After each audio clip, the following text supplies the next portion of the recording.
In this video, we're going to learn how to identify and graph polar equations by converting to rectangular equations. So for each example, we're going to transform each polar equation to an equation in rectangular coordinates, which is x and y, and then identify and graph the equation. So to transform r equals 3 into a rectangular equation, we'll need to use the formula r squared is equal to x squared plus y squared. Now this isn't r squared yet, but what I can do is square each side of the equation. So I'll get r squared is equal to 9. So now I can replace r squared with x squared plus y squared, putting it into rectangular coordinates. So x squared plus y squared equals 9. This is the equation of a circle with a center at 0, 0, the origin, and a radius of 3, which is the square root of 9. So if I were to draw this circle, I would put its center at the origin, then 1, 2, 3 away in each of the directions. And then I would draw my circle.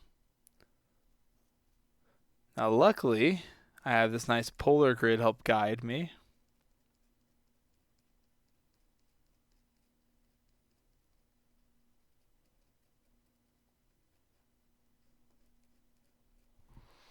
But you'll see here it has a radius of 3 the whole time, which makes sense from the polar equation it comes from.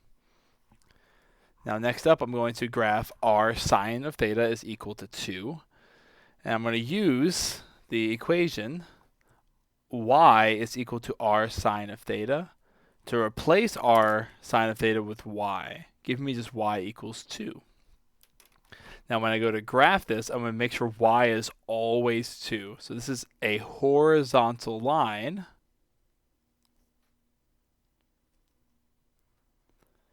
the entire time. So the graph of r sine of theta equals 2 is a horizontal line at 2.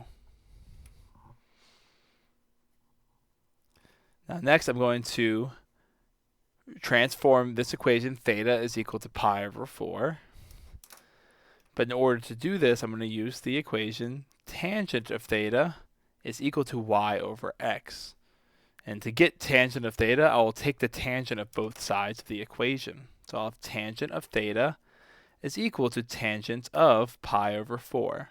Pi over 4 is a unit circle angle, and tangent of pi over 4 is equal to 1. So I can replace that with 1, and I can replace tangent of theta with y over x. And by multiplying each side of my equation by x, I can get y equals x, which is a linear function with a y-intercept of 0 and a slope of 1.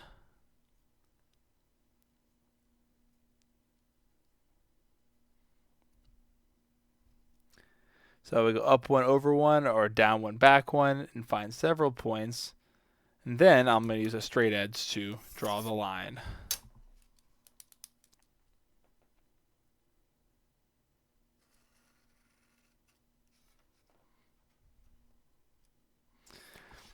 Now what's curious is that theta is equal to pi over 4.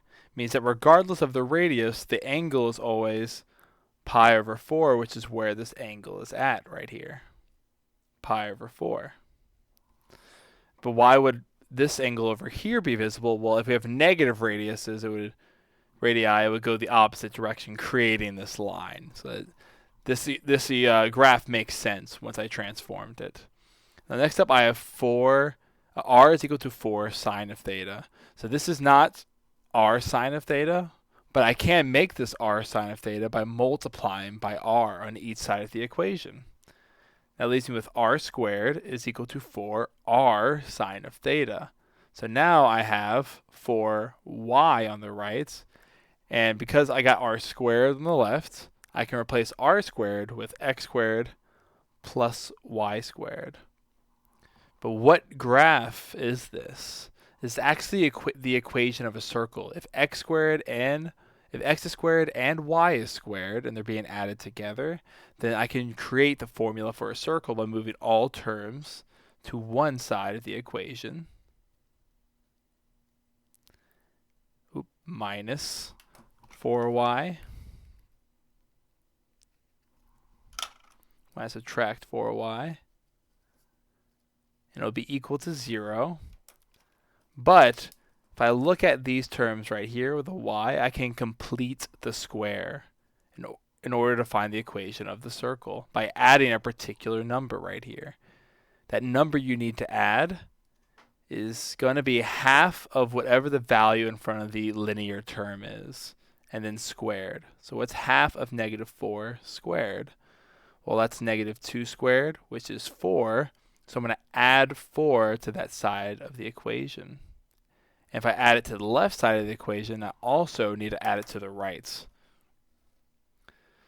And the purpose of doing this is that this creates a perfect square trinomial, meaning you get the same binomial twice. So I can rewrite this equation as x squared, but plus a binomial squared equals 4. 0 plus 4 is 4. But what is this binomial squared? Well, it's going to be y minus, and just half of that linear term's coefficient, so 2.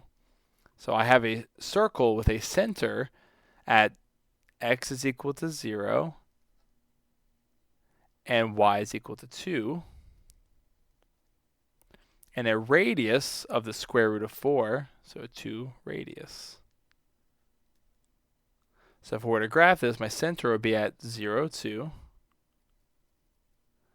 And my radius is 2, so I go out 2 in all directions from it.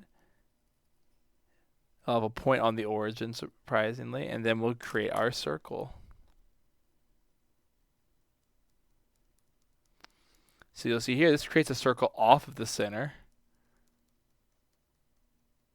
but it's still a circle nonetheless. So it's not necessarily centered around the pole, but it's just off center. And that's what this equation would give you. R is equal to 4 sine of theta. It's a circle that's off of the center, but usually has a point that goes through the origin or the pole. Now let's look at R cosine of theta is equal to negative 3. Now in order to graph this, I'm going to use that formula. X is equal to R cosine of theta. So I can replace R cosine of theta with X. And now this graph is a vertical line where x is equal to negative 3. So I'll have a point at negative 3, 0, and then several points up and down to create a vertical line. So x is always equal to negative 3.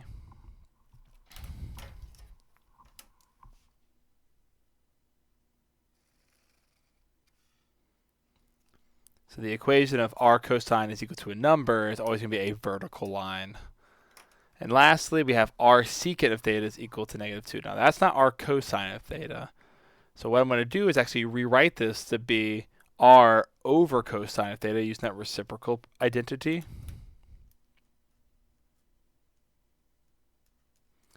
It's equal to negative 2. And then when I multiply each side of my equation by cosine, I get r is equal to negative 2 cosine of theta. So if I wanted that r cosine of theta, I have to multiply each side of my equation by r, giving me r squared is equal to negative 2r cosine of theta, which puts me in a similar position as I did at the top example in this column, where r squared is equal to x squared plus y squared, and then r cosine of theta is equal to x.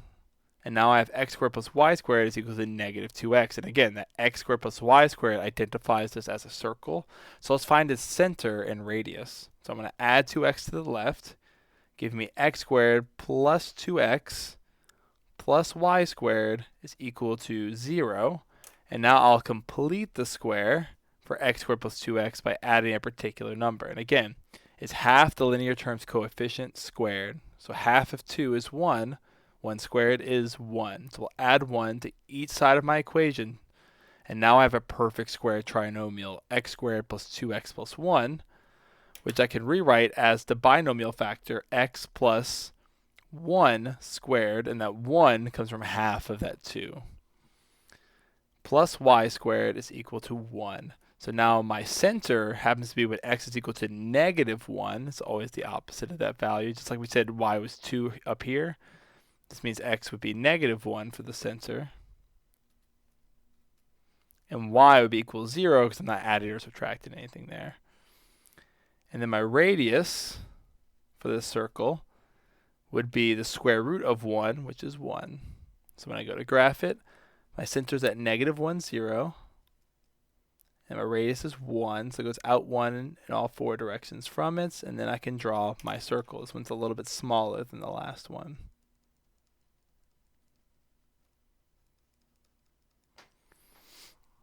So whenever you can convert your polar equation to rectangular coordinates, sometimes it helps you graph that function a lot easier.